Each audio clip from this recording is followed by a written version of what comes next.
Alright, what's up, heads? Sadly, Donna Jean passed a couple of days ago, and I dug up this interview I had with her and Bobby that I used to listen to on cassette, so I had to set up some cassette stuff just to play it. So thanks to Dead Flintstone for lending me the killer deck. It's WBCN Boston, 1978, right before they were live broadcasting. They interviewed Donna and Bobby. Bobby does most of the talking, but, you know, whatever. Donna puts in a lot of cool stuff. It's about 6 or 7 minutes long, and I used to listen to it driving around in the late 80s with a bunch of other interviews all collected on the same thing. So, you know, just she talks about writing Heart of Me and performing with the band and a few other things about like when she joined and that stuff. So this is one of only 2 interviews I could find with Donna from the 70s that were audio. There's ones with Rolling Stone and everybody else subsequently after all that, but this is the one that I liked and listened to cruising around on a cassette back in the day. So anyway, rest in peace, Donna. Thank you. Alright, I'm gonna play this for you guys. The new album that you sing, it's very much unlike the traditional Grateful Dead image. How did that particular song come together and be on the album? Well, I just wrote it, and we were doing a record, and so I taught it to the boys. Are you going to be writing more now, or is it just an isolated instance? That's what I want to do, what I really enjoy doing. Lowell George produced the album. Is there any change working with him than the last record? Well, he's quite a different sort of guy, which means he's quite a different sort of producer. He's a lot looser than Keith Olsen was. Well, it seems now you're almost experimenting with producers, going from Keith Olsen, who was very hot with Fleetwood Mac, and Keith did your solo album too, didn't he? And now you're with Lowell George, who specializes, I suppose, in a whole different kind of sound. Yeah. Are you looking more toward an image, recording-wise? Are you looking for kind of a studio sound different than the one you had? Not really, not consciously. Our selection of a producer, or simply through direst necessity. Essentially, we had to have a producer because there's so many of us, so many minds brought to bear on one given subject that we just can't ever come up with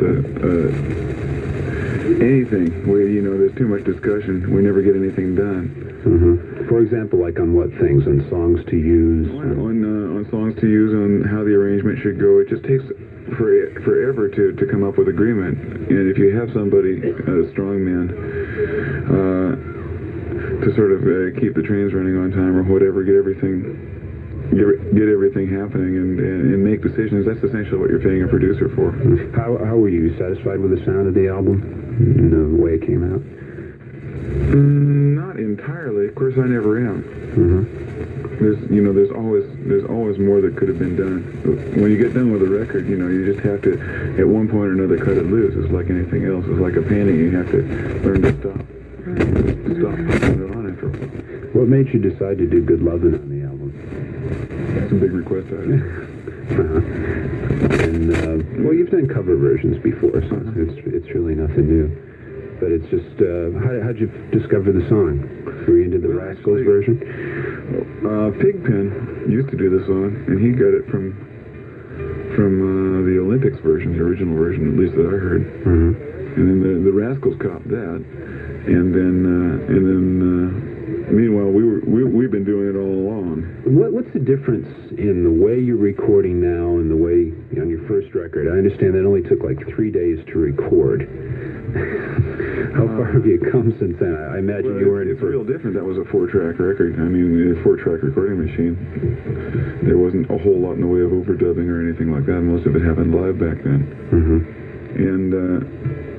And today everything's most meticulously done. Even between your first and second album, though, your first took like 3 days, and the second one took something like 6 months to do. From what I understand now.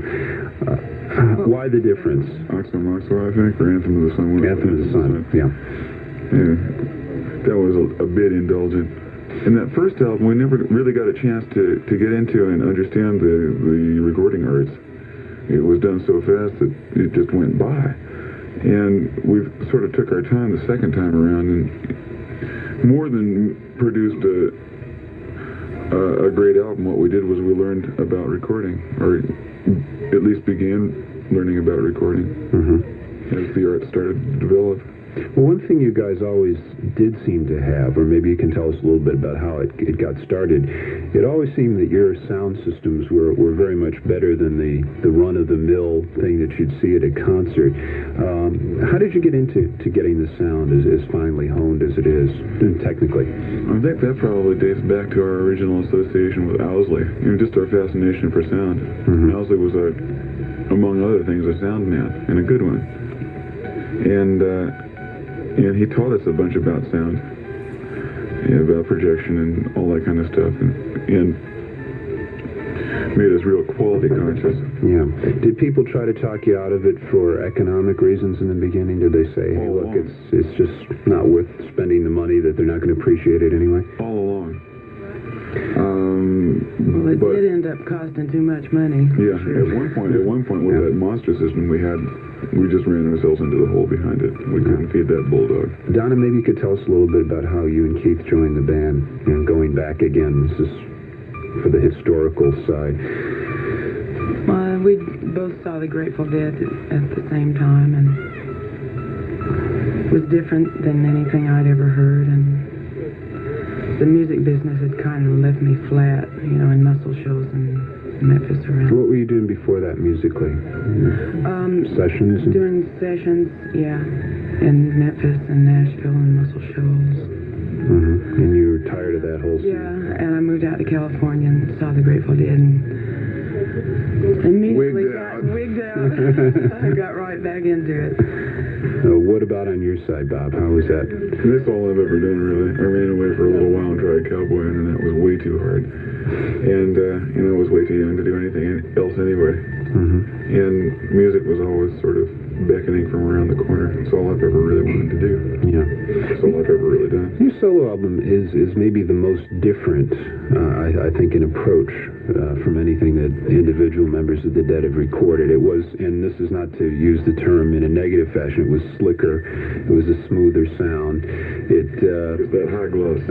Yeah, well, frankly, it was more commercial sounding, okay? It was more accessible for the average radio listener. Now, is that music that you want to do, or did you think, well, maybe I should try to make a hit album here? The way that happened was I played with a bunch of those session cats in Los Angeles, and that's how it comes out. Those guys are real competent and real slick and real proficient, but it tends to sound kind of like that. That's what I came up with. I just took a bunch of songs that, had I done it with the Grateful Dead, the songs would have sounded much different. But I did it with those guys, and it happened real fast and real slick and real proficient and a little cluttered. That wasn't so much what I was going for as what I got, and so much as I got it, I went for it. Do you think the future will be like that, where you kind of drift in and out of the Grateful Dead? The Dead gets together, does a tour, you do solo albums. How's that going to work, or how do you see it as working? Well, I kind of intend to keep my horizons as vast as possible. I want to be able to draw from a wealth of experiences, and you're only going to get a certain run of experiences with the Grateful Dead and a certain run of experiences with your own band. And I want to keep mixing it up. I want to have a whole bunch of different personas. Yeah, we all like to do that. And that concludes our interview with Bob Weir and Donna Godchaux, recorded shortly before broadcast time this evening. I'm going to switch you now to an interview.